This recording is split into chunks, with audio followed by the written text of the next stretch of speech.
Day 82. Joshua chapter 1, 2, 3 and 4. Welcome and thank you for visiting this channel. We will start a new book, and we will explore the whispers therein, as we have done with others. Do you agree that there are moments in life when everything changes, not because you are ready, but because it was time? That's where the story begins today. Moses is gone. The great leader is no more, and suddenly, Joshua is in charge. No long preparation, no transition ceremony. Just a divine instruction. Moses, my servant, is dead. Now then, you and all these people, get ready. God's promises don't die with people. God tells Joshua, I will give you every place where you set your foot. Not where you stand, not where you pray about, but where you step. Many people today are waiting for perfect conditions, more money, more confidence, more certainty. But God's promises are often activated by movement. You don't inherit territory by thinking about it. You inherit it by stepping into it. That business idea, that school you want to improve, that vision God placed in your heart, it won't come alive until your feet move. In the next whisper 3 times God tells Joshua, be strong and courageous. Why repeat it? Because courage is not natural when you feel unqualified.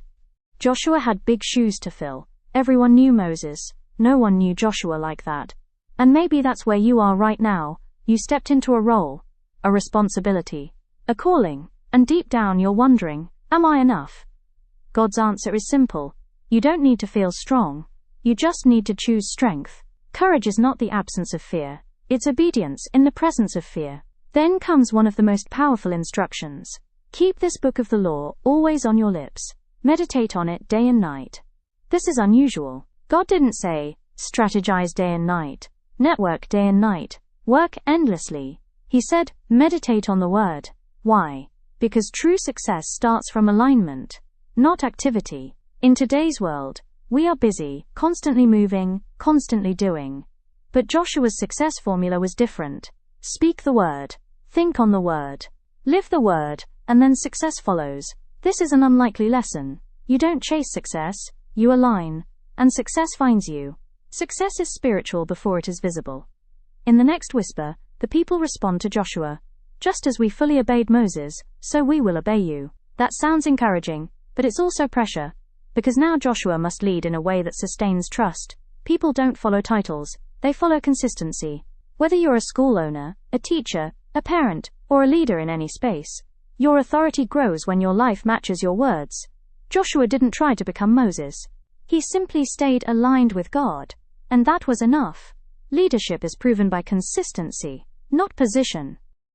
By this time, as you continue to read and meditate on the scripture, you would have learned that God uses unlikely people in unlikely places. This forms another whisper of note. We meet someone unexpected.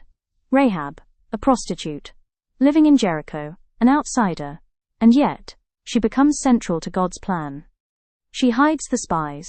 She risks her life. And she makes a bold declaration. She believes in the God of Israel. This is an uncomfortable truth. God's work is not limited to perfect people. Sometimes the people you would overlook, the ones society labels, the ones with messy pasts, are the very ones God is positioning for purpose. Rahab teaches us that your past does not disqualify your future. And your current environment does not limit your destiny. We come to the part where Rahab makes a deal with the spies. Our lives for your lives. This wasn't a safe move, it was risky. But faith often is.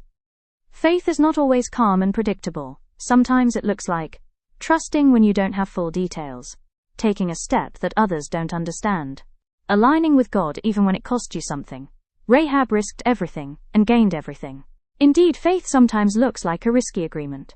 Soon the Israelites reach the Jordan River, but there's a problem. It's overflowing. This is not the right time to cross. It's dangerous, unpredictable, impossible, and yet, God says, move forward. That takes us to the moment. As soon as the priests' feet touched the water stopped flowing. The water did not part before they moved. It parted after they stepped in. God often waits for your movement before he releases the miracle. You may be waiting for clarity. God is waiting for obedience. You may be waiting for certainty.